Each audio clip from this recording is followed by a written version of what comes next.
So thank you so much, Hugo, for joining us for this interview. We're here to hear a story and some of your vision and experience around your work with networks and biomimicry and in service to a particular concept of using networks to gather and move resources in ways that tap into collective wisdom and can serve sort of whole ecosystems of change in a way that kind of top down thinking and management and control alone really can't handle, with the complexity of what we're facing now, especially in the context of how we support a just transition from the extractive systems that we have, the colonial and racist systems that are perpetuating so much harm, and how do we create a different future and heal all of that. So thank you again for doing this. It's sort of in the middle, we've actually decided no, I should just introduce you as well. This is our second of these calls, so I'm still getting the drill down here, and so I'm just going to read from, I think this is part of your LinkedIn profile, but we met on the Possible Futures call, which is maybe worth noting too, that the Global Regeneration Collab and a couple of other groups put on a couple of Saturdays ago. It was really fabulous, and you were a special guest there. I was so impressed with what you had to say and with that whole event. So that's how we got to this point. So Hugo is one of the first of 30 biomimicry professionals worldwide who are awarded, recognized in that way by the Biomimicry Institute in 2013. He's taken part in grounding research in the field of biomimicry, traveled to remote locations, exploring diversity of systems, including human. Hugo is also an artist, reflecting on his scientific and social leanings through his art. He has wide marketing and sales management experience from companies such as Nike, Unilever, IBM, and Kimberly-Clark in Paris, Spain, and Mexico. He's an entrepreneur since 2007 with special focus on sustainable innovation and business. He's an expert in managing multidisciplinary teams and has developed new systems and methodologies and tools for impact management. Thanks to his international background, his strength relies on his power of adaptation to any context, geographical, cultural, or social. And his main drive is to encounter planet, people, and future generations' solutions. He's the creator of the 7 Vortex, a collaborative platform for a new kind of problem solvers. And again, welcome Hugo Araujo to our Thank you. inquiry today. Yeah, thank you. So we start with a short story. Short story of my own. Yes, but I'll tell you a little more about what we're looking for here. Okay. It's something quite specific that you can tell us about, with some details about when it happened and how. Something that relates to collaborative or democratic funding, moving of money, if you have an experience like that, and that was highly successful and or valuable in some way. So if you have something that's on that terrain, great. If not, we have some other framings I can offer to you. But, I think I can try to get an approach from biomimicry perspective, as you were saying that you are also interested in the network management, because this edge is very unique. So my experience it comes from nature. So I went to live in nature for about 4 years, in isolation with my family. My first kid was three months old, and then we have 3 in 3 years. And so the whole experience was very enriching, because it was a moment of time where I was evolving personally as a father, but I was also trying to understand how an ecosystem works.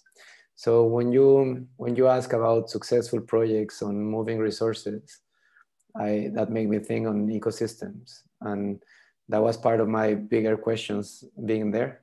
So how to understand how the ecosystem works, but from experience, because I do think that in theory, there are many things, but living in a healthy ecosystem didn't seem at that time, it was 2011, to be always possible at some point. So we said, well, we need to understand how nature works. And that grounded me a lot, because as I was in Impossible Futures, and I'm part of the Global South, although I said there that we are not Global South, but it's more a tropical core of the planet that we are talking about. So the South is below the equator and a little bit down there. So this is a good reference, because we need to understand that we live within the same system, and which is a planetary system. So if we want to see the planet as a system and to regenerate it, we have to start by the way it works. So it's a globe, it's a blue marble with a tropical core, with a tropical belt, where the biodiversity is concentrated in this belt.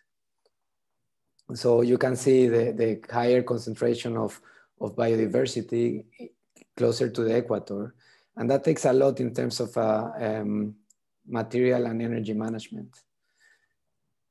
So in the beginning, for example, talking about colonizers, they got into the Amazons, and they thought that it was such a fertile soil, and they keep thinking about this like this, and they're actually cutting the trees, but it is unfertile in the way that they think, because in Europe, for example, during the winter, all the nutrients are going into the horizons of the soil, and then you have a higher concentration into the soil as a way of the plants to protect from the cold.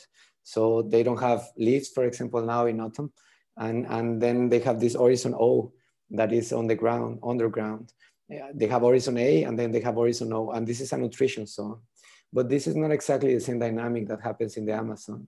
In the Amazon, there's a lot going on the say, surface layer, and especially in the canopies. So for example, in a forest in Harvard, a mature forest, it is having rivers of light to let pass the light, like maybe in Norway is the same, because if you don't have enough light, then you kill yourself and your environment.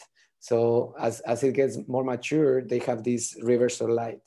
Whether in the Amazon, they need to protect them together from the erosion of the rain. So I think what is important is to have locally attuned and responsive solutions for each of the markets. So there is not just one solution.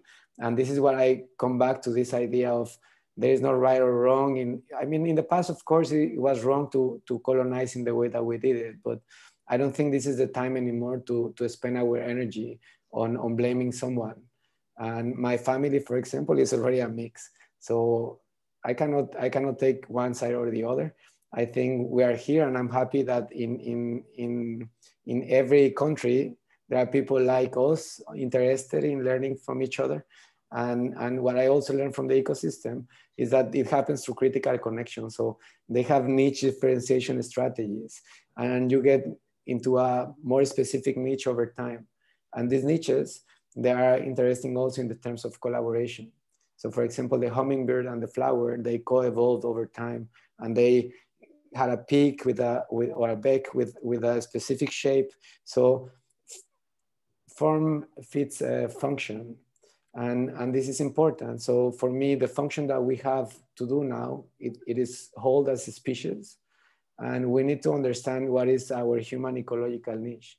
And what I can see in biology is that all the species, they know how to add value and how to extract value.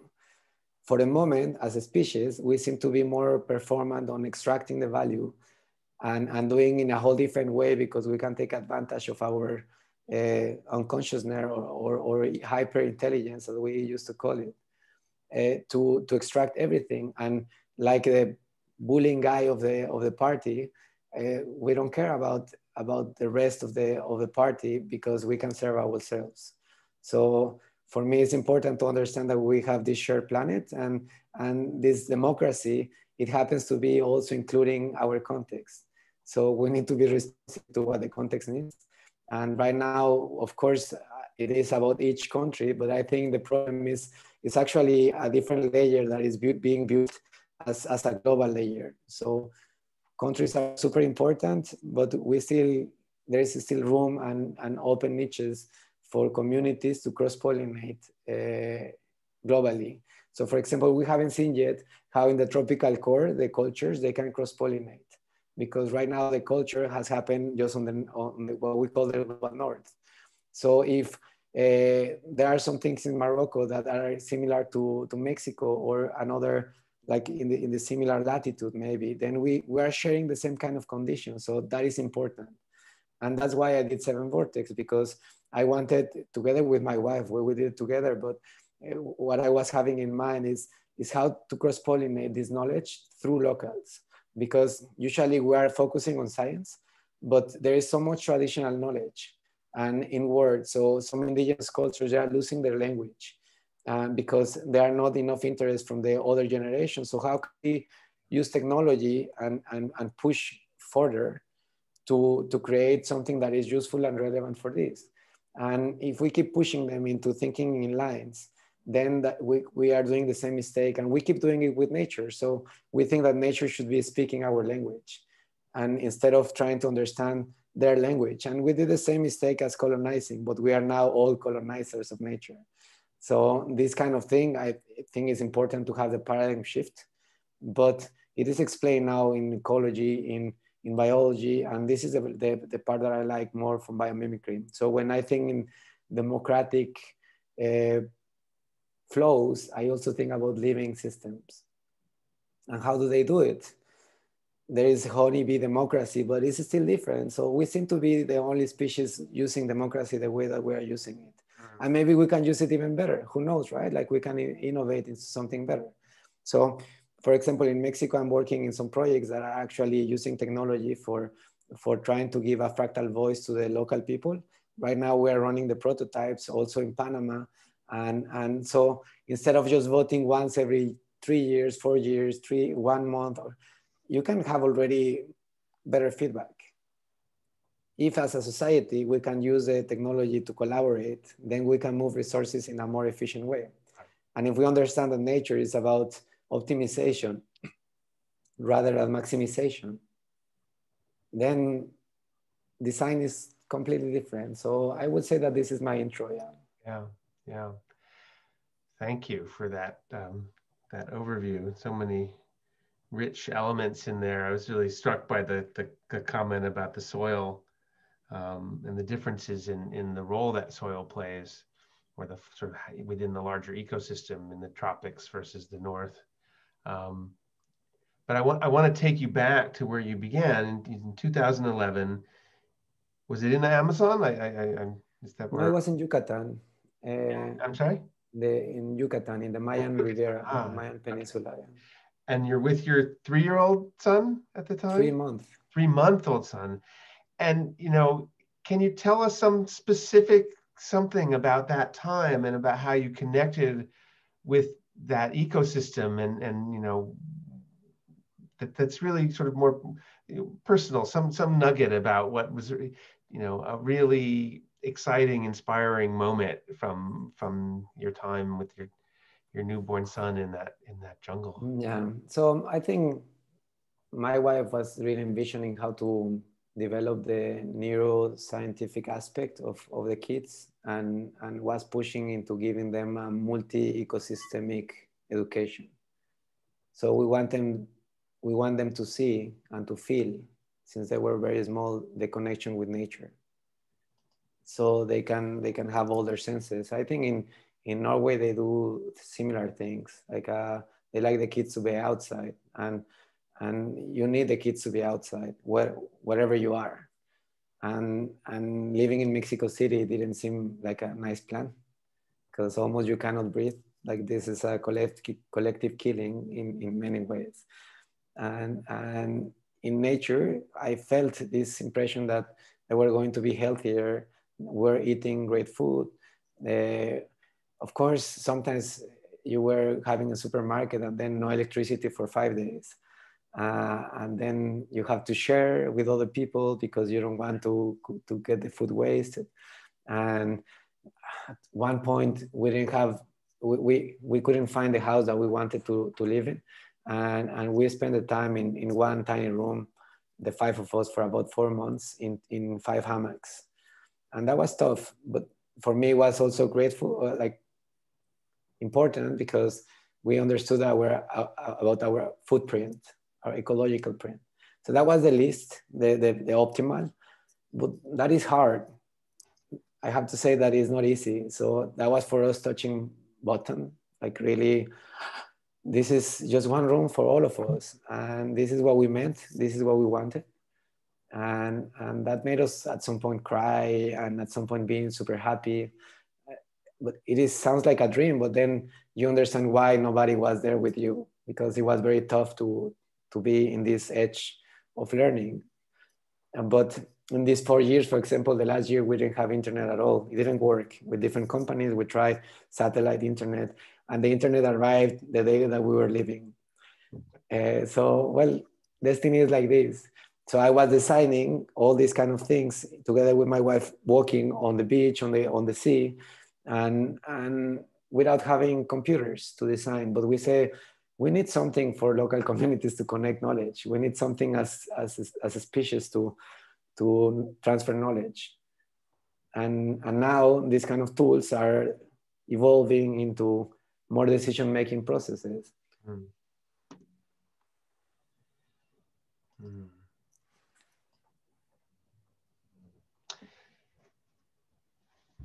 So when you think about that experience, I think you've spoken to this a little bit, but is there more you might say about what the key elements were, the values that you were getting in touch with, or resources that showed up, or assets that led to that being so valuable? It sounds like one of the elements was actually the lack of resources, that was valuable to go through that experience. Yeah, that is one vision, but I will say that the abundance of resources, actually. Yeah. And this is what I see, that it is not clear for everyone. Because although my life was hard as it could be to go to your office every day, and to get frustrated from your work, which was also part of my experiences in big companies. I think there I have great food to eat.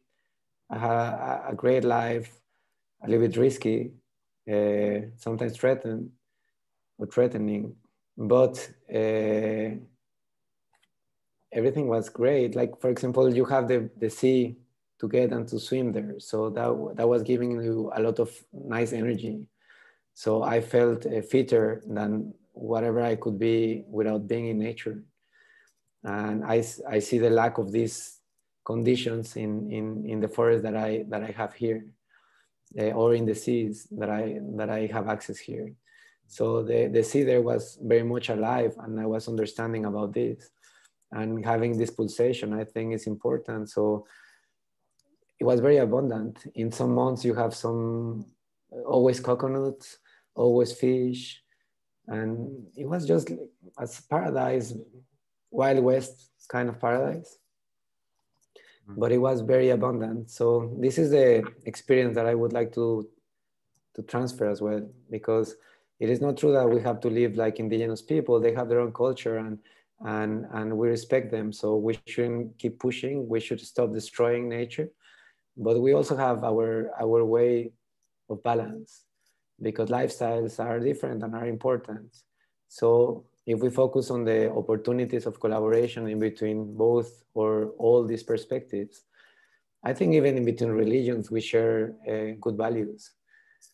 It's just on the implementation, on this ambition that we have, that it is difficult. Yeah. But yeah. Yeah, the abundance that you experience, I think, is something, lots of people talk about a shift in mental, in a mental framework from one of scarcity, a mindset of scarcity, to one of abundance. And I'm hearing that, and I'm hearing that it wasn't, in addition to the abundance of sort of basic things like food and clean air and beauty, you had time also. Yeah, and that is precious. Then you value time. And then I was present with my kids. Yeah. And I teach them how to walk, how to run. I was spending time with them. Of course, we also went there because having 3 years gave us like a training, I think, very as heavy as Marines. in terms of sleep deprivation, in terms of you don't have time, right? Like you have to wake up at 2, at 3, at 5, at 6. There is always someone just getting awake or sick or getting the defenses, and we're there for that, and we are meant to be there as a family. So that gives us a lot of bonding and a good start. So what we understood is also that as you unfold your brain and your personality, then whatever you did first is very important. So we wanted to give this opportunity to our kids, and in the beginning was very hard because we said, oh, what about bringing new lives to this planet?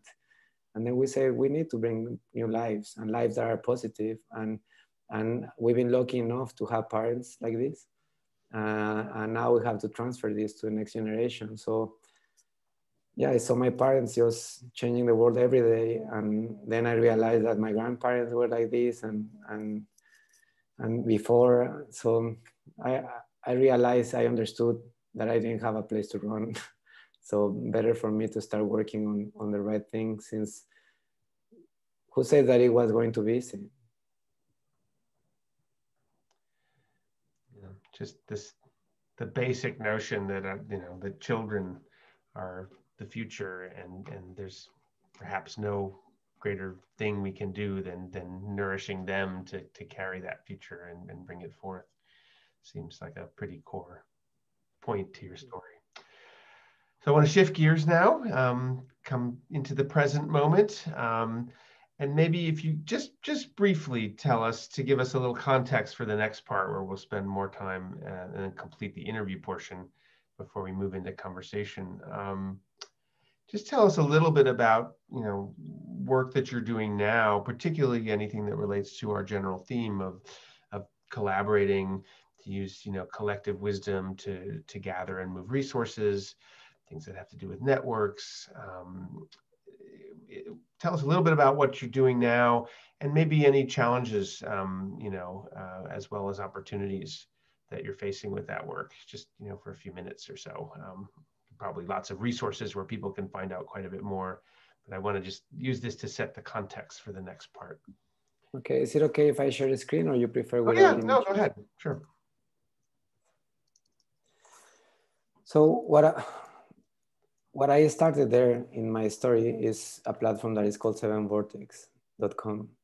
And this platform is meant to be an open source for gathering this knowledge. So I didn't know how to do it. Now it's being used in many different ways. I'm using nature's life principles just to design it. So it's also about self-emergence and self-organization.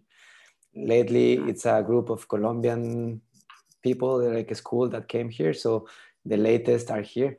And then you have like different kinds of things as agroforestry, or like scientific research, or positive projects with impact, independent regeneration, biomimicry Netherlands. University is one of the projects that I'm working in right now.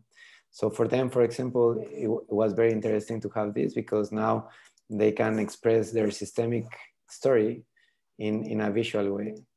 So there is Diversity, which is a foundation, but they also have a preserve.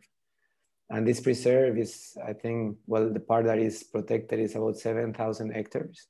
And this is what I'm working with them right now. So we run for all the understanding of their organization, so listening and deep listening. And they also work with indigenous people. They have things on carbon offsetting, and they are thinking also about governance. So this is something that someone else did, and I'm just playing around with his map. His name is Klaus. So we're running this project that is called Virtual Gaia, with a media, 7vortex. So this is around collaboration. So these kind of visualizations have been very helpful for us to understand where the collaborations opportunities are. So this is one thing. And here you can understand the energy exchanges of the ecosystem. So I discovered that ecosystems, they work through energy exchanges. So if you come here, you can search energy exchanges, and then you will see maybe some biology, and you will have this interaction. So in nature, whenever it's like competing, we're having war in between two communities, we are both losing energy. Where if we are collaborating, we are both winning energy. So this changes the whole business theory in general, because for me, as I studied also business, it doesn't make any sense to compete, because I'm gonna anyway lose energy unless I become the predator. But this is the relationship that we have with the planet. So it is clear that we cannot keep extracting, but that we need to add. So now I'm thinking more towards collaboration and positive collaboration. So we both win. Why not? Mm-hmm. So this is one part. And then when we go to this idea of diversity, we're trying to understand the planet as a metabolic being. So we can deliver a different perspective on the planet. It might be breeding, we don't know yet, but this is like the artistic edge of what I'm doing. Mm-hmm. And right now we are working with this university. So we want to come here and linking what is happening in the territory with the geospatial information together with what we have seen in Seven Vortex. So with this idea, we will link the geospatial information with ground up, like bottom up information.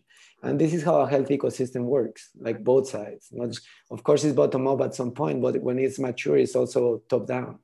But the important thing is how the energy flows in, like having an optimal flow there. So we thought, like now with the COVID, we cannot really travel. So ideal will be together and interview, but now they have this kind of smartphones, or they can get there. So we're developing this kind of survey. You get here, and this is just a prototype, but let's say I can take a picture, you can have a video with instructions, then I can put here my name, and I click OK. And this is for mapping the community on biomimicry. So I started my cohort in 2011.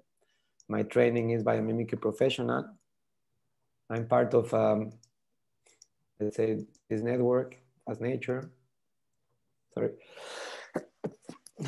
And I have the biomimicry topic. So ecosystems is what I like a lot. Evolution. Then I can click OK. So this is to build like your profiling and the solutions. For example, Team is one of the books that I like from Tamsin. My discipline is business. So once that I have this, I can just send it, and I have my business card. But this kind of a structure is meant to be applied in, like you have here your opinion, but if you put it into a schema that is giving you, let's say, let me just go into, this is my working deck. So for example, this is the way that we organize the team for collaboration. So it's very organic in many ways. And this is the project that I'm working now.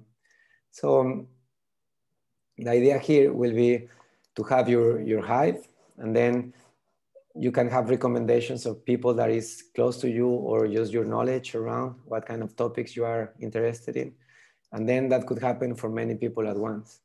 So if we do that, maybe we can find some similarities, and that could trigger collaborations. So I think this is very important for funneling funds and for understanding how the network works, but with an entry point that is very easy. Mm-hmm. And then also like having cumulative knowledge in a digital way. So it could be increased and building like digital knowledge as an asset. And this is what we are doing right now in terms of democracy. So we want to use this. I've been contacted by Costa Rica Regenerativa because they want to build. Can you see my full screen? I don't think so. Let me we just lost it. Yeah. So let me just share what I was doing today, so you have an idea of one of my pitches. Mm-hmm. This is the hive mind. So by listening different groups of stakeholders, then you can build an ecosystem like this. And then you can get to them like clusterized into 6, for example, and then building the hive on trying to get some more information on this. So if you get organized, I can see the elections in the United States now, and if you get organized in one community, as in Costa Rica, then you can accumulate different key topics. So maybe with these key topics, given by bottom up by the community, then you can have a better communication line with the politicians and with the candidates. So as a society, you are also getting sure to push in the right way, whether it's one candidate or the other one. But there are some similarities that they need both to cover maybe. But right now it works more like a survey. So they call you or they send you another survey and you cannot play with it. So the idea here in the 7 Vortex one, the hive that you saw, is that, let me share the screen again, but now with this other window, is that here, and we're still working there, you can also put priorities in a different way. So you say maybe for you is more important energy, but maybe for me is more important nature, and you change it and you can play with this. So this will give another part of information. And this is what we're trying to do as community sensing tool for NGOs, bioregions, governments. Like this could work in many ways, but we hope this is going to enhance democratic processes by citizen participation. Fascinating. Thank you. So great. That's perfect to set us up for the final, or actually there is a fourth part too. But now, so I want to have you place yourself into the future. Say it's the end of next year. And some of the work you've just showed us and maybe other things that you're involved with have really benefited from being part of some larger cohort of people that have been learning together and maybe doing some collaborating and mutual support, maybe bringing in some other resources to help move forward on the work that you're imagining and that you're engaged in. And so you've done this for a year, and it's been really valuable to your work. And so what I want you to do then is from this point in time in the future, look back on the experience you've had over the past year in this kind of action learning space with your initiative cross-pollinating with others that are aligned and other people and organizations bringing in resources to support it and just describe, just take a minute to think what could have happened and what happened in this year. Imagine that it's really true. What happened, and then reflect back on that and tell us a bit about, some specifics, how your organization participated, maybe some other organizations that were a part of it or initiatives, what it felt like, things of that sort. So it really helps to say it in the past tense too. So it's the end of 2021, and we did this, and there were these people, and this is where we are now as a result. Yeah. So again, I think what works for me as a businessman is to stay very present and to work with what is available. So thinking like this, it's feasible, but let's say my answer will be more a systemic answer, because I think like the process keeps repeating, being the same over the years. So this year will be as last year, in the way that we build what we have, we keep moving forward, and by showcasing the usability and how useful the systems that we are putting into the market, then we keep moving up in an organic way. So we have integrated development with growth, and we went one step at a time until we got here this year. This year is an accumulation of another 15 years of work, and nothing happened by special, like as a gift. Everything was worked every day, and that was hard. But I think I feel really proud of being with the antennas open, so I could see the signals and flow with a positive collaboration opportunity that I had in front. In terms of technical tools, I think the Hive would have helped a couple of democratic processes, and especially we will be improving the potential of the tool for enhancing collaboration. And maybe this is leading us like in a clear path of developing what I call right now as social ecosystems, because the intention of the social networks, it was again maximizing, gossiping, and design intention is very important. And that's why we cannot get to any other level of discussion of something that was designed to map girls, for example. So it triggers a lot of wrong things on our behavior because that was the intention of design. And of course has been successful because we're tapping into basic instincts that we have. But we hope with this kind of network, so going word of mouth and not growing one-on-one, like these kind of interviews, to have tapped within the right people and then giving the right content to the things that we're doing. So let's say that you've done that a year from now. You know, you've tapped into a group, and the hive mind is now being applied in a number of communities, or and it's influencing government and decision making. You know, that tool has flourished and evolved. Can you envision what's happening as a result? You know, give us a specific Yeah, we will example have of a community and how it's changed and benefited, or so regeneration happens in patches. So in virtual Gaia, in the globe that you are seeing, we will be seeing patches of regeneration. mm-hmm. So whether green thing is growing and or it depends on the layer that you put there. But every time you will see, okay, this is a regeneration patch. So why not Mexico City, for example? So we help Mexico City for the people there, different kinds of organization, different kinds of networks to be more efficient and to be modular and nested. So they find out the way to collaborate and to exchange resources to be optimal in terms of superorganism. And then they will have a shared purpose. So that means that maybe Mexico City will be greener. That maybe Mexico City, instead of building now a highway over it's not a mangrove, but it is like this swamp that is the buffer zone of Mexico City. Right now, the government is still doing more highways for the people.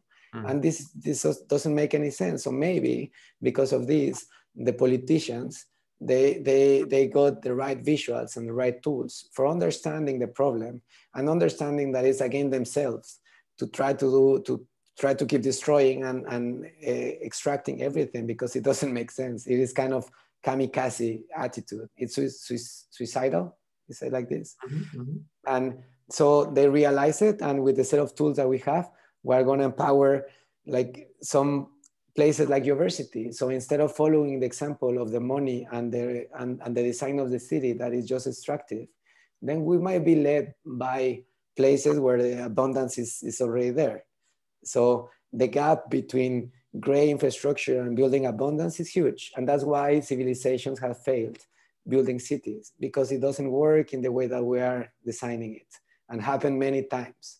In nature, when we have information of the last 500 million years over 3.8 billion years of life that we know, just have 500 million years of 5 mega extinctions. Who knows what happened before?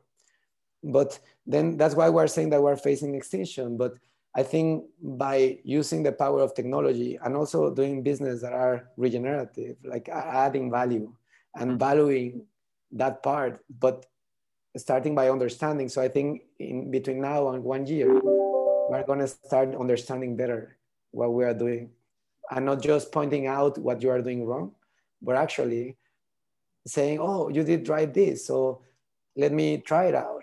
So that will be easier. So these patches will gonna grow, like increase more and more. They're gonna start small. They're gonna start by people. Then in a city will be 2 houses, then 3 houses. And the important thing for me now in Belgium, for example, is to understand how I add value to the territory, not just digitally. Mm-hmm. So I think like, okay, so here we have strawberries, we have needles. What can we do with that? Instead of trying to bring mangoes, we have apples. It's such a richness that we have in this country. And if you are attuned with the weather, then you also avoid risk, which is what you are trying to do as a financial guy. Except that if they don't have the right information, if all the decisions are taken behind the desk and into a warm room, it's difficult to think that the decisions are going to be right. So we need to use the technology as a digital membrane to enhance our common sense, I think. Right. The final part of the interview, and then we'll move into some conversation about this, is if you had 3 wishes right now in order to support the success of your work, what would they be? Yeah, I think you can just do it one, like to be lucky enough to find right partnerships, because with right partnerships, then you can keep moving over time. And right partnerships, I also mean values and what we see as a positive future. So is when I see, for example, that we're focusing in the 3% that is different from us and apes. I never understand why we don't try to focus in the 90% that is there, 97% that is there. So I think So just a what does the matter of, right partnership look like, and the values? What are you looking for? so each of the networks will have their own intention, but I think there is one shared purpose, that is create conditions conducive to life, which is like biomimicry based. So if all we do it keeps creating conditions conducive to life, then it's very clear. And for the present, it is really about regeneration. So wherever you are, as humans, we invented trash and waste. So we need to do it better. And if we are really smart, then we need to design better. And for designing better, you have to be aligned with the context. So let's say if I have the right partnerships, of course, funding is important, but it's never the goal, as the tool is never the goal. But since I'm trying to develop these digital tools, like I wish to have enough cash flow to keep moving forward, because right now the money is where the most violent people is. And that is tough to me to understand, because they are harming the most the planet, and they are getting the more resources to keep harming it. So I wish, like as capitalism businessman or capitalistic businessman, I wish it could be more towards optimization rather than maximization. Yeah. So if I can find partners that are with this aligned with these ideas, then I think we're moving in the right direction. Then we need to find a way how is best for both, and that is a whole discussion. But right now, that I think, like amoebas, for example, they gather and they split, or in terms of resources available on the context, or the bear, the space bear, tardigrade, the tardigrade, they assembly and they have different functionalities. It depends on the assemblage that they are making. So it's more around functional leadership. So sometimes you have to take the back, sometimes you have to take the top, the bottom, I don't know.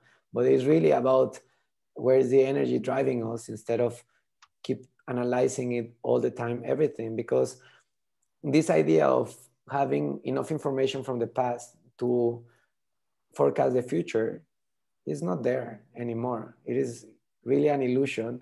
And as scientific mind, I think that it is like a denial.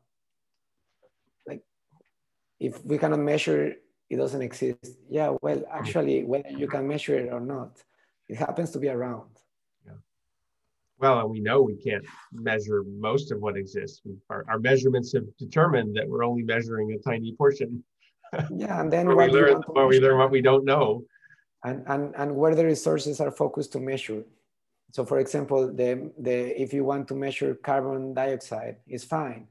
But I think you should be also measuring the maturity and the ecological functionality of an ecosystem with the same kind of resources, because this is what is going to take the planet into a balance.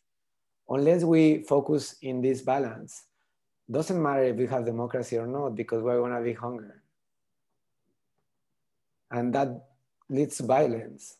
So first of all, to have like nice discussions, we have to have the belly full in a way, and we have to have good health, and we have to live happy. So this is a good beginning. But what I've seen now is that governments are taking decisions in the very short term, and focusing in short term, in terms of nature, information for the past, which is not reliable anymore. So for avoiding risk, if you want to do it in the future, then you need to stabilize the context. And the context works with operating conditions of nature. So we need to reinforce those conditions or that criteria to be able to have stable seasons, to be able to have food for everyone. But if we keep poisoning the soil, the water, is wrong. And whether we measure it or not, we know it already. Yeah. I watched the film The Social Dilemma over the last couple of days, and there was a really interesting part in there about how the same approaches that have poisoned the water and the air, that have treated the natural world as just an endless pool of resources and deposits for our waste that we can extract and dump into, we're now doing that to ourselves. That's what what our new social media technologies are basically doing. It's all about creating an addictive experience to extract our attention, our life energy in service to that same capitalist system that's all about concentrating wealth and power, with the one optimized goal, or it's about maximizing profit, right? It's not about optimizing a whole ecosystem of human society. And the idea that we've now made ourselves into the product of this extractivist system, where we've been doing it to nature, and also, of course, to the global south. They've been, a prime example of that. But now we're doing it, in the industrialized world too, and we're destabilizing our democracies as a result, because no one knows what's true anymore, et cetera, et cetera. It was really. And the same happens in a fractal level in Mexico City. So it is the global south, but it is the city concentrating exactly the same. Yeah. And the same happens in the States, in Mexico. So Texas is very much concentrated in few cities. So that is always happening in the same way. Yeah. Speaking because of we Texas, keep repeating it. I think let's bring Tina into the conversation too, and move into a bit of dialogue for our remaining time. Thank you so much, Hugo, for all of those reflections. Wow, it's so rich. I feel like I'm going to have to go back and listen and kind of unpack all of those different nuggets. But I'm curious, Tina, if you have some reflections or questions and a witness to this, where we might go in a little bit of a three-way conversation here. Got to unmute. Oh, I'm sorry. I disabled unmuting, didn't I? There you go. Try now. I'm still muted. There. Yeah. Oh, thanks, man. Thanks, Hugo. This is really fascinating. What's standing out to me is optimization versus maximization. And I just, as you were talking, I kept thinking one of how the news is, or what's kind of front and center. And the murder hornets. I don't know if you've heard of those. They're here in the US. I don't know where they came from, probably China, because everything bad, it seems, at least Ben's laughing, but this came from China, and this bad thing came, and these murder hornets are in like Washington State in the Northwest, and they found a tree now here's my dumbness about hornets versus wasps versus bees. I don't, with bees, I know if you get the queen, keep the queen, the whole hive, it's native to tropical East Asia. Yep, see there, but it doesn't belong here, but somehow they've migrated here, and people are super scared, like, murder hornets are going to get us, but something's out of balance, I'm guessing, for them to be here. And not the same tropical or temperate climate where they are used to. Yeah. Who knows? Maybe they came in an Amazon shipment at some point, and right. This is what we are causing, right? In the way that we are consuming, we don't understand that things are connected. So, China power and China problems like this, or Asia problems coming to this, it comes with the materials that we're asking to move all over the world. So we send them things that could include some harmful things for them. And then we get back some other things because we are moving too much materials over the world.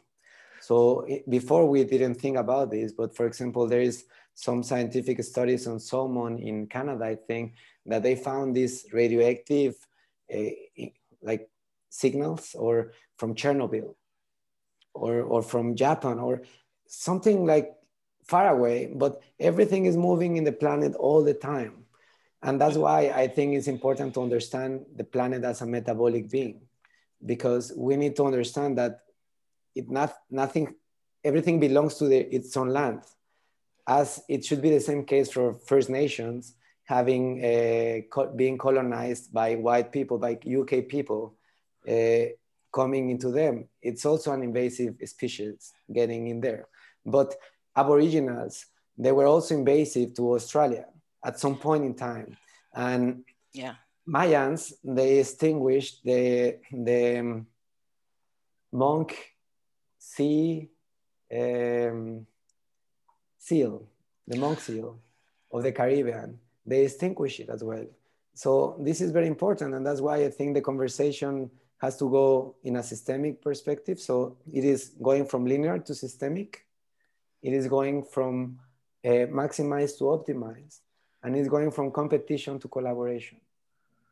Totally makes sense. And so that kind of brings the point up of the localization of the idea that, you know, when you were speaking about in Belgium, let's not try to manipulate the weather to grow mangoes or bananas. They come from, but yeah, there's so much is, what was the book by Barbara Kingsolver, The Year of Eating Locally, or vegetable mineral? Yeah, animal vegetable miracle, I think. Animal vegetable miracle, yeah, and how they you know concentrated on eating locally, and that's something. What were her exceptions? Didn't she have like 3 foods she wasn't willing to give up? It was like chocolate, coffee, and olive oil, or something like that. You know, those are going to come from central, you know, the Mid-Atlantic states here. So right, yeah, and but I think that's true, right? We do a lot of focus in the TRCC that's sponsoring this inquiry. You know, our main theory of change is relocalization. That food, water, energy, governance, you know, all needs to be much more held and controlled by each local community, and we need to rebuild the fabric of those communities, and that's where a regenerative future can be born, or how we can survive collapse also. And it's a solution that is going to last, and what we're seeing now from government is solutions that, you know, that are not going to last. Right. At the same time, my point was that we still do. You know, it doesn't mean we have to have no global trade and no connections. I mean, you spoke about the value of connecting across different local groups, for example, and that's where network thinking can be so powerful. There is no way to keep the earth still, but we need to understand that our shared purpose is toward optimization. So, for example, I don't know, with this wasp, I will be trying to enhance local bees to be healthy, and to put local flowers for them to be healthier. And then that cross-pollinates local species, and the same everywhere. So I think as a fractal solution, it is really around yourself. As a person, you have to enhance your own ecosystem. If you have, nature is modular and nested. So if you build your garden in a way that works like this, and then the next, so I was talking in Belgium about decentralized food production. So what if instead of owning a forest, we can own a tree in each of our gardens that actually it's like a food forest, but decentralized. So we keep adding value to the system. We keep having this experience with our kids. We keep learning about planting food, and we don't lose this knowledge. Without that meaning that you need to be indigenous and living in teepees. But actually what you have, how can you make it work? Right. And what is the best way? And let's just all push toward a better direction. And just by doing this, I think we're getting closer. Right now, the world is telling us, do not move so much as humans. Stay where you are, guys. Yeah. In a very dramatic way, the world is telling us. Yes. It is not an option. Yeah. I mean, it's just for us. Migratory birds are not staying still. So we have to be still. If we want a collapse, whatever worst scenario, whatever best scenario, all goes in the same direction for solutions. Enhance your local biodiversity. Have more birds, have more bees, have more plants. Ask your grandma, ask your mother how they used to do it. I'm pretty sure there is a richness there. And then that will make you less dependent on everything else, even on Amazon. This addiction is very true as well. Yeah. So how can we eat fresh? Because a mango that was brought from Africa or Mexico to here, of course, I really love them, but it is never the same that if I cut it from the tree and I eat it. And I see it when I taste the apples. I say, well, what do of course I need mangoes, but if I have apples, then I should be eating apples. So let me enjoy the apples now. Yeah. Totally makes sense. Yeah. It's not so difficult, I will say, and it doesn't take the government to tell us where to go. Well, and we're going to need to figure out how. I mean, it's never been true that government could provide everything, but increasingly we've expected that it could. We've outsourced everything we used to do for ourselves as communities to institutions and markets and all that, and the, you know, I think increasingly we're seeing government breaking down. I don't think this election's going to, you know, change that. That was part of the point of the social dilemma too, is that that these systems of extraction of our attention and you know, doing it in ways that involve the most extreme information possible, which tends to be false, and putting people into bubbles with that, down rabbit holes, that's fundamentally eroding our capacity to do government in the way we have. And you spoke, I think, about how countries as an organizing unit don't make a lot of sense anyway. You know, I think thinking bioregionally and locally and connecting across localities and bioregions, that makes sense. Well, there is a whole bioregion happening in between Houston and Monterrey, for example, in Mexico. Yeah. And as my family coming from the border of the United States, since I was a kid, I saw that there is a whole thing going on there that doesn't belong exactly to Mexico or to the United States. At some point, it is an ecotone. So nature works with ecotones, which are transition zones, and is where you have more diversity happening there. Right. So there are abundant zones of diversity, and this is a richness. But if we don't see things as ecosystems, we keep just planning for failure. Right. So we have this mentality of failing fast. But why? If you can design it closer to nature and increasing your successful rate since the beginning, why to keep failing? If we know that cities fail, what to do it in this way? Why?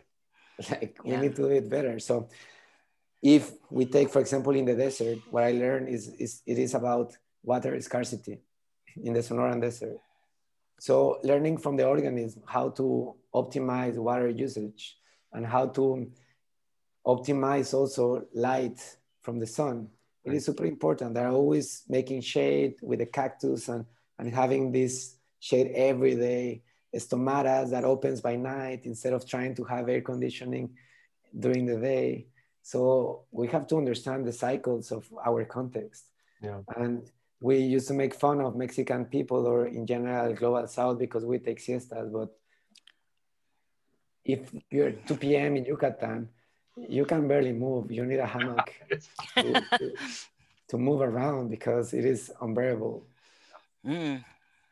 Makes sense. Yeah.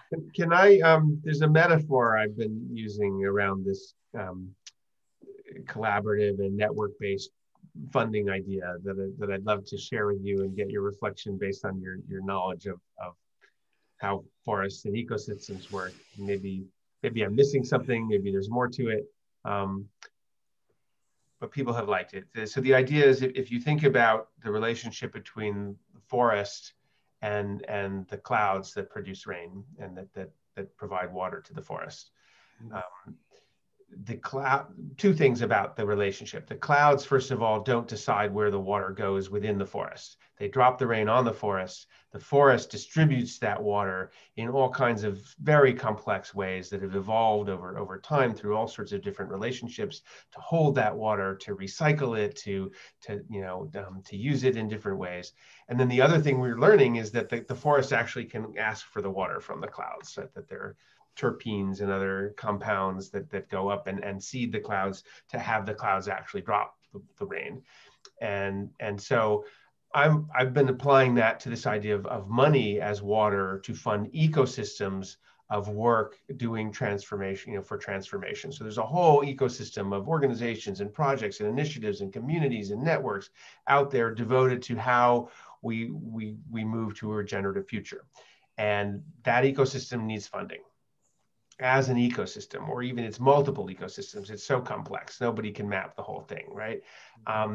And we don't want to act like the clouds are where the decision gets made about where that water goes, except maybe to fund a whole forest, to fund a whole ecosystem. And then the idea is that using relationships, through things like networks and dialogue and all kinds of different tools and processes, not just technology either, that the wisdom of how to distribute that money, as well as when to call for it and how to call for it, that needs to lie at that level of the ecosystem. So does that make sense to you? So forests, they do this, but they do other things as well.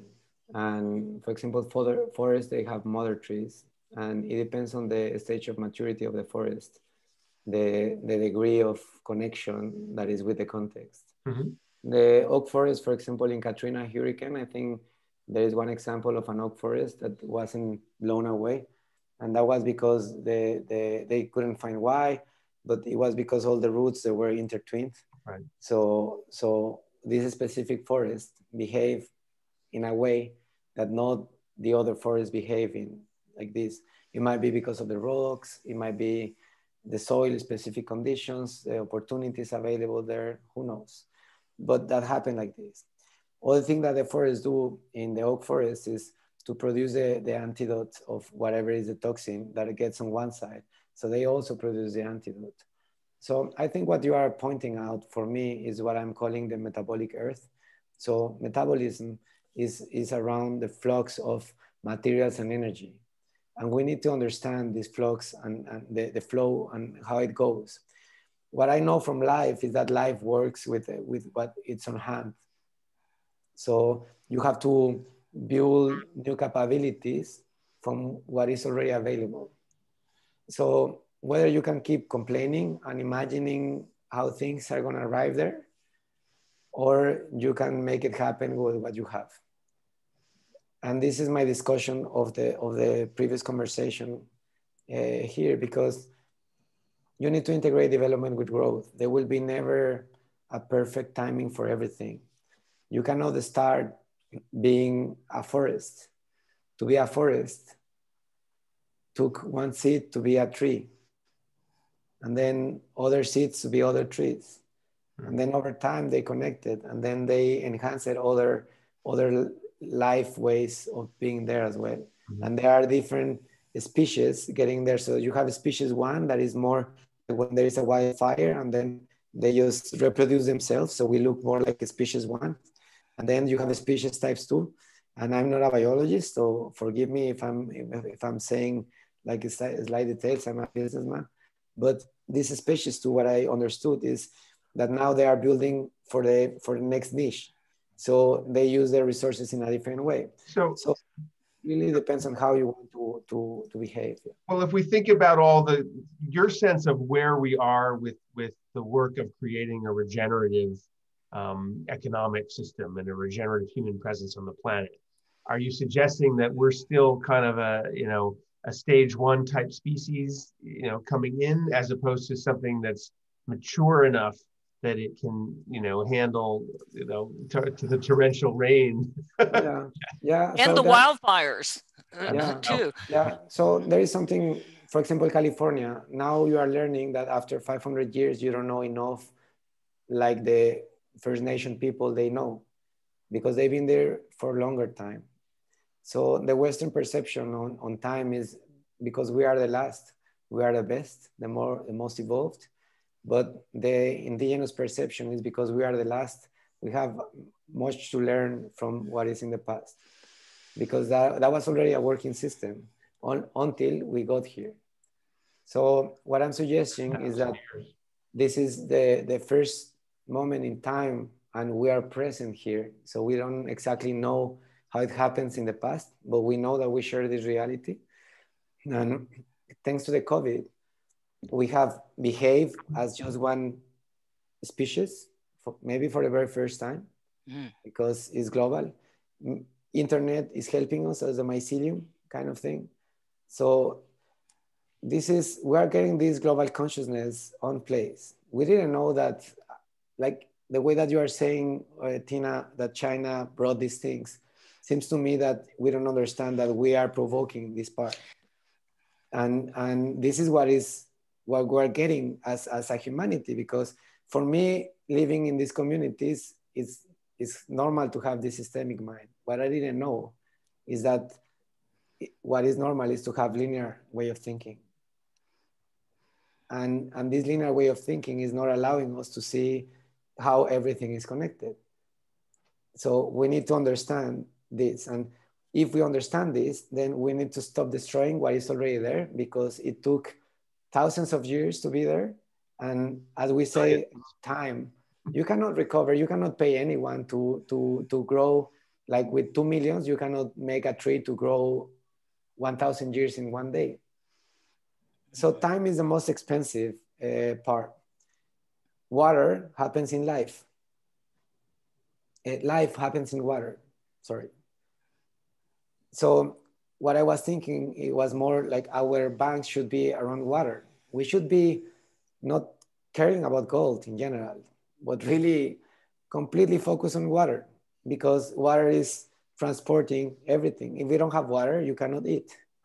If we don't have water, you cannot have life. If you don't have these transition zones, you cannot have kindergarten for the fishes, and so on and so forth. So the whole planet, life is water-based.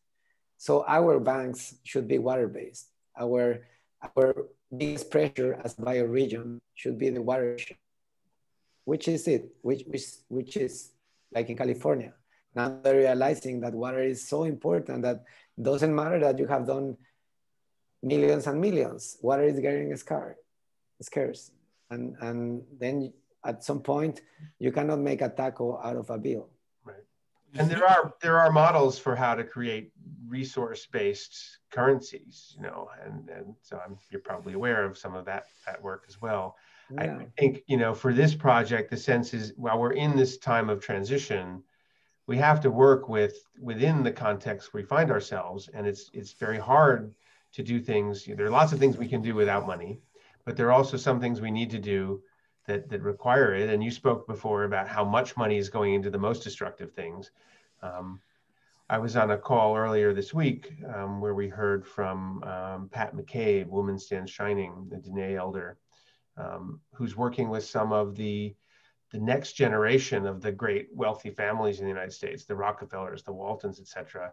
And they recognize what the cost was of them to produce the fortunes they have. And she's, saying, keep your fingers crossed that they may be ready to move large amounts of the wealth that they've inherited, the monetary wealth, into, healing and creating new systems.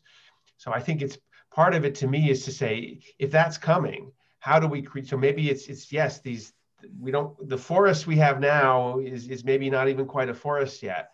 But it's also how do we then move to be ready to receive, billions and billions of dollars. A movement generation estimated $300-400 billion would be enough to make the just transition, which is a tiny amount of money compared to the trillions that our economy uses. I don't know how they came up with that, but right now, the amounts of money funding, initiatives that are clearly based on the principles you're articulating is probably, much, much smaller than that, right? And you look at Unilever, where you work, they're considered one of the best companies in the world in terms of sustainability, right?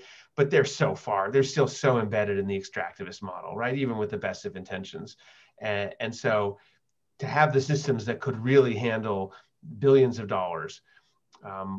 What do we need to do to get there? And it seems to me, at least our inquiry, our hypothesis is that these kinds of network-based ecosystem type thinking, if we think like an ecosystem in terms of how we ask for and move that money, that's got to be the answer. Exactly. And this distributed leadership, distributed resources, and that's why I like to stay into capitalism, because otherwise it could be taken as a different thing. But it is not about ideology, actually. It is just really about science and understanding how nature works and learning from those best practices in order to make something more optimally distributed as the ecosystem does. But if we keep looking the ecosystem as cells and square them, it's very difficult to understand this interconnection. So it takes a cultural shift to get there.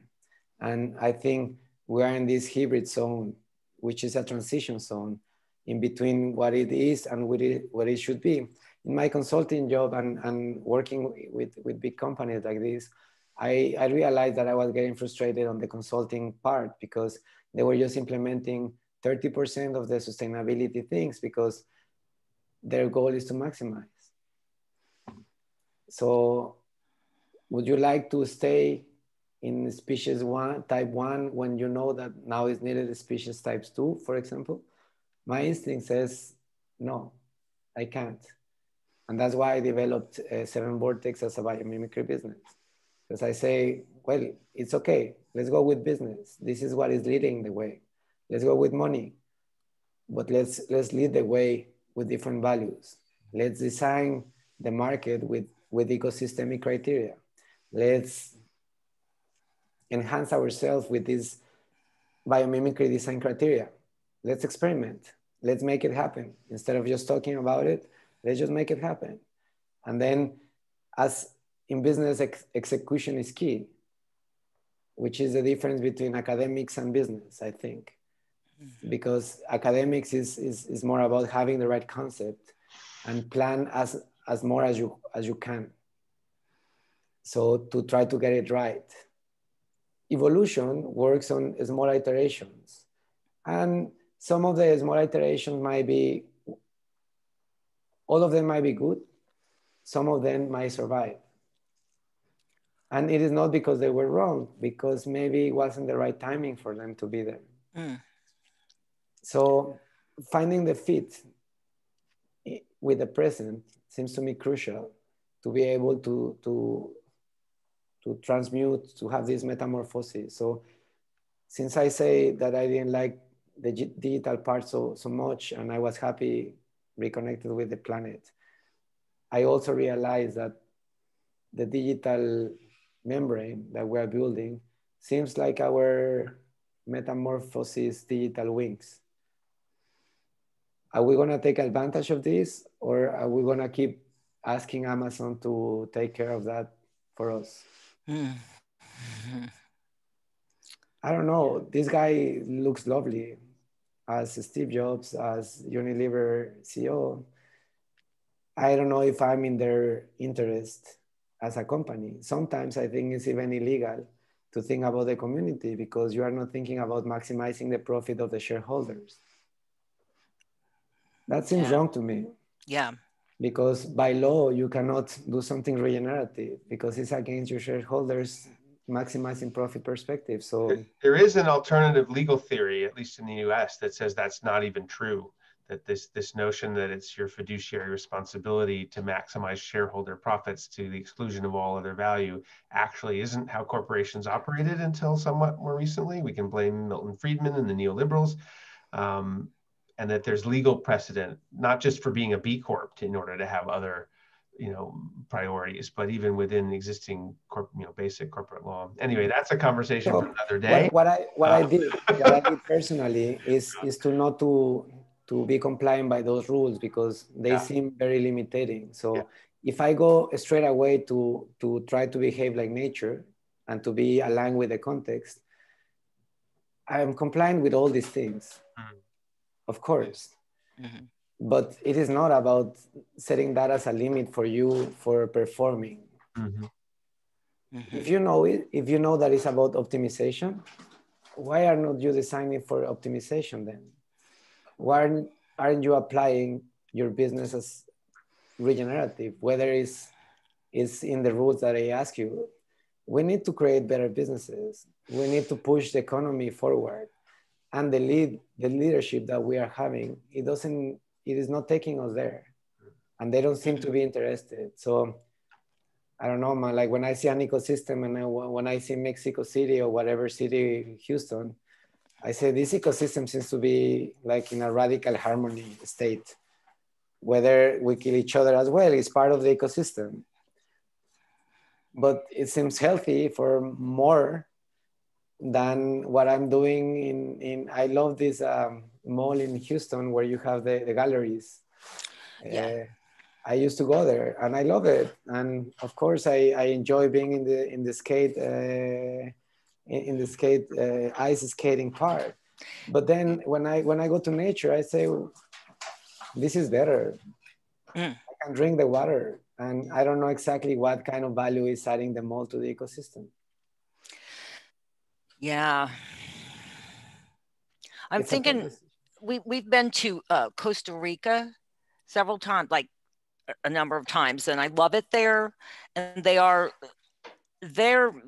trying, I think, to be, regenerative and sustainable. And, we were on a crocodile tour on this one river that begins with a T, and it's near the ocean, and there's a zone where the ocean and the fresh water of the river mixes. And they were talking about the mangroves and how important those are, like when you were speaking of Hurricane Katrina, and when I don't know, I don't think it was mangroves, but there's the mangroves, they smooth the wind speed, and as healthier it is, as better barrier you have, and as more protected the communities. Yeah.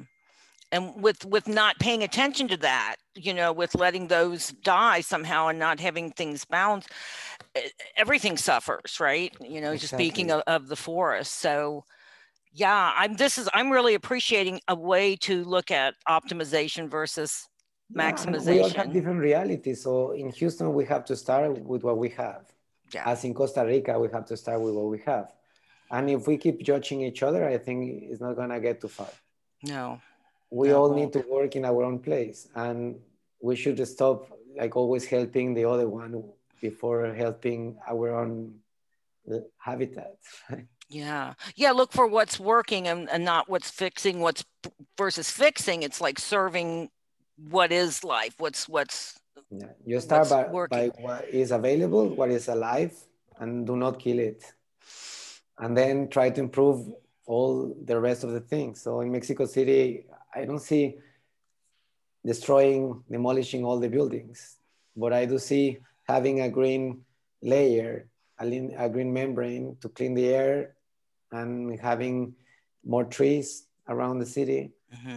And that could be a beautiful city. It's not yet a perfect ecosystem, but we can have high concentration of people in a healthier way, but not building more highways and still destroying what is available. Right. That is for sure wrong. You don't need scientific studies to understand that is wrong. Right. Yeah. Well, thanks a lot. And the water is life. That reminded when you talked about banking on water being the resource that's really life-giving versus gold or whatever. I just think of in this country, we had the Standing Rock protests in North Dakota where the oil pipeline was going to go through, and just the indigenous people really were just saying, we're working with life here. That's we don't want to destroy anything. So yeah. And interestingly, North Dakota is I think the only state that has a public bank. Really? It's not backed by water, but it's owned by the people, and it was unaffected by the 2008, financial meltdown for that reason, and because it only invested in its own economic systems. And that's one of maybe it's a transitional solution. Again, I think many people, I'm hearing you say it, would say our money needs to fundamentally transform. If we keep using this existing money system, we can only get so far because it's dependent on exponential growth. among other things. But still, you know, to work with what we have in that realm too, and you know, I look at it like the caterpillar's body, you know, that dissolves to nourish the butterfly. And all of this wealth from the fat, greedy, consumptive system that we have, that's what a caterpillar does, right? It eats forever until it just can't even move anymore. And then, yeah. And for the closing, I think that is a perfect example, because my question on butterflies is, were born butterflies, or as an evolutionary process, they actually did this, and now we're seeing like how they evolved? Because when you see the unfolding life of a baby, you see the story of the species. That is the theory that I know. So maybe at some point they were just caterpillars, and then they evolve at some point of the time, and then they eat themselves and they liquidify, and then they got wings, and now they're having not just wings but multi-generational cycles. The monarch butterfly, that is one of the butterflies that we have in common, is making a multi-generational cycle, which is not even symmetric. So they have one super generation coming down from Canada to Mexico, and they don't share space to transfer knowledge. So this is something that we need to learn from, because we think about 4 years, 6 years, 8 years. Come on, this is nothing. We need to understand it in a different way. But if you don't pay attention, because we kill all our context, and then the only opinion available is our own design, then we might be missing some information that comes from the context. And this is what I think we have to pay attention. So for money, I think what I learned from ecosystem is that ecosystems, it's about energy exchanges. It is not just about money. It is really about understanding the metabolism of the planet. So materials and energy. And the exchange happens right now because our belief system in money. If we believe in it's the one thing, you know, almost everybody worships and organizes themselves around, you know, even ISIS wasn't burning American dollars, you know. Right. It's part of the culture. So we need to leverage on that. Absolutely. And to make it work with a different intention, with a different purpose. Yeah. Maybe someday we're going to make money irrelevant, but not because we fight against money, but because actually we found a way that it is not about buying things. It is really about being healthy, about living longer, about being happy. And I think this is also a nice approach in life. Like, I prefer to live a life like this than just pursuing money in general terms. Sure. Maybe absolutely. To conclude this with that wish for our future. Yes. Well, yeah. I hope it's gonna work. Look. Yep. Yeah. While our presidents are not agreeing in something, we find a way to also talk about something and trying to find a common bridging in between our cultures. And I think this is what I mean by making the difference, walking the talk, yeah. And trying to make it positive. So I really appreciate that you opened this space, and I'm grateful for this time together. Thank you a lot. Thank you. Yeah, thank you so much for taking the time, Hugo, and I'm very provoked by much of what I've heard, and I hope this is the beginning of, you know, some further connections. You know, we think I've barely gotten a taste of what Seven Vortex is all about, for example, and so that could be just a really exciting thing to maybe play with in some of the contexts that we're involved to some of the networks we're connected to, etc. Love to learn more about it. So it is free. Whoever wants to use it can use it. So please just jump there and start playing. We didn't put instructions, but there are some tutorials made by different people. But the idea is just to play around and to try to make sense out of it. Yeah. Excellent. All right.